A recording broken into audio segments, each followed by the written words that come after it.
Hi friends, ಎಲ್ಲರಿಗೂ ನಮಸ್ಕಾರಗಳು. ಕಸ್ತೂರಿ ರಶ್ಮಿ ಚಾನೆಲ್ಗೆ ಸ್ವಾಗತ. ನಾನಿವತ್ತು ಹಲಸಿನ ಹಣ್ಣಿನ ದೋಸೆ ರೆಸಿಪಿ ಮಾಡ್ತಾ ಇದ್ದೇನೆ ಫ್ರೆಂಡ್ಸ್.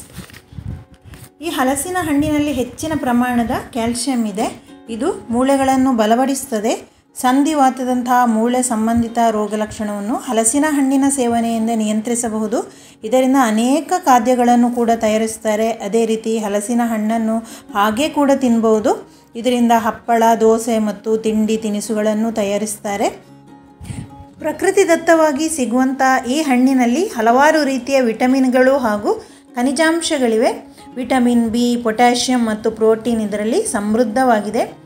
ಬನ್ನಿ ಫ್ರೆಂಡ್ಸ್, ಈ ಆರೋಗ್ಯಕರವಾದ ಹಲಸಿನ ಹಣ್ಣಿನ ದೋಸೆ ರೆಸಿಪಿಯನ್ನು ಹೇಗೆ ಮಾಡೋದು ಅಂತ ನೋಡುವ. ಅದಕ್ಕಿಂತ ಮೊದಲು ಯಾರೆಲ್ಲ ನನ್ನ ಚಾನಲನ್ನು ಇನ್ನೂ ಕೂಡ ಸಬ್ಸ್ಕ್ರೈಬ್ ಮಾಡದೆ ನೋಡ್ತಾ ಇದ್ದೀರೋರು ಪ್ಲೀಸ್ ಸಬ್ಸ್ಕ್ರೈಬ್ ಮಾಡಿ ಮತ್ತು ವಿಡಿಯೋ ಇಷ್ಟವಾದರೆ ಲೈಕ್ ಮಾಡಿ ಮತ್ತು ಶೇರ್ ಮಾಡಿ. ನಾನಿಲ್ಲಿ ಒಂದು ಪಾತ್ರೆಯಲ್ಲಿ 2 ಲೋಟದಷ್ಟು ಬೆಳ್ತಿಗೆ ಅಕ್ಕಿಯನ್ನು ತಗೊಳ್ತಾ ಇದ್ದೇನೆ.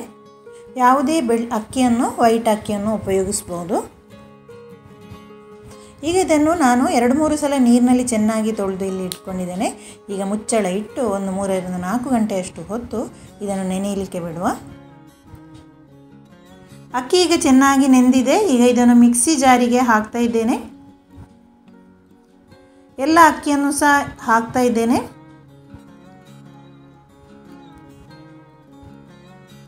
ಈಗ ಅಕ್ಕಿಯನ್ನು ಹಾಕಿ ಆಯಿತು. ಈಗ ನಾನಿಲ್ಲಿ 1 ಕಪ್ನಷ್ಟು ಹಲಸಿನ ಹಣ್ಣನ್ನು ತಗೊಂಡಿದ್ದೇನೆ.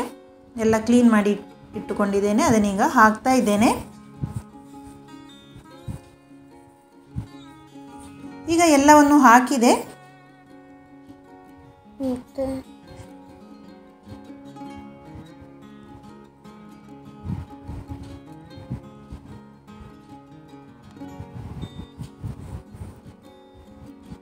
ಈಗ ನಾನು ರುಚಿಗೆ ತಕ್ಕಷ್ಟು ಉಪ್ಪನ್ನು ಹಾಕ್ತಾ ಇದ್ದೇನೆ. ಅರ್ಧ ಸ್ಪೂನ್ನಷ್ಟು ಉಪ್ಪನ್ನು ಹಾಕಿದೆ. ಸ್ವಲ್ಪ ನೀರನ್ನು ಹಾಕಿ ನಾವೀಗ ನೈಸಾಗಿ ಗ್ರೈಂಡ್ ಮಾಡಬೇಕು. ನೋಡಿ ಫ್ರೆಂಡ್ಸ್, ಈಗ ನೈಸಾಗಿ ಗ್ರೈಂಡ್ ಆಗಿದೆ. ಈಗ ಇದನ್ನು ಇನ್ನೊಂದು ಪಾತ್ರೆಗೆ ಹಾಕ್ತಾ ಇದ್ದೇನೆ.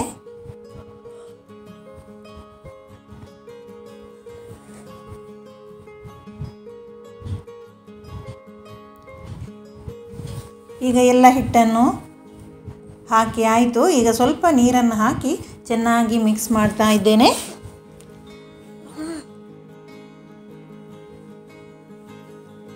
ಕನ್ಸಿಸ್ಟೆನ್ಸಿ ನಮಗೆ ದೋಸೆಗೆ ಎಷ್ಟು ಬೇಕು ಅಷ್ಟು ಹದವಾಗಿ ನೀರನ್ನು ಹಾಕಿ ಈಗ ಚೆನ್ನಾಗಿ ಮಿಕ್ಸ್ ಮಾಡಿಕೊಳ್ಬೇಕು.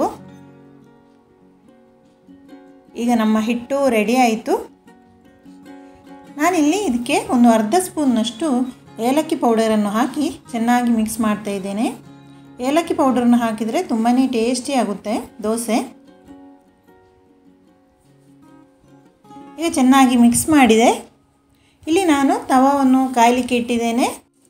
1 ಸ್ಪೂನ್ನಷ್ಟು ಹಿಟ್ಟನ್ನು ಹಾಕಿ ಸ್ಪ್ರೆಡ್ ಮಾಡ್ತಾ ಇದ್ದೇನೆ. ನಮಗೆ ರೋಸ್ಟ್ ಬೇಕಾದರೆ ರೋಸ್ಟ್ ಮಾಡ್ಕೊಳ್ಬೋದು.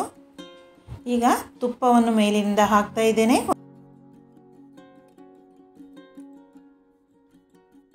ಈಗ ಮುಚ್ಚಳವನ್ನು ಇಟ್ಟು ಒಂದು 2-3 ನಿಮಿಷ ಬೇಯಿಸಿದರೆ ಸಾಕು.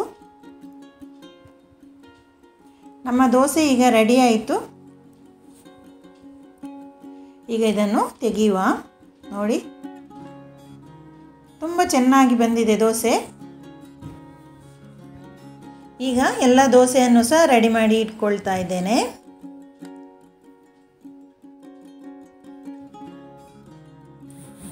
ಮೇಲಿನಿಂದ ತುಪ್ಪವನ್ನು ಹಾಕುವ. ಈಗ ಮುಚ್ಚಳವನ್ನು ಇಟ್ಟು ಬೇಯಿಸ್ತಾ ಇದ್ದೇನೆ.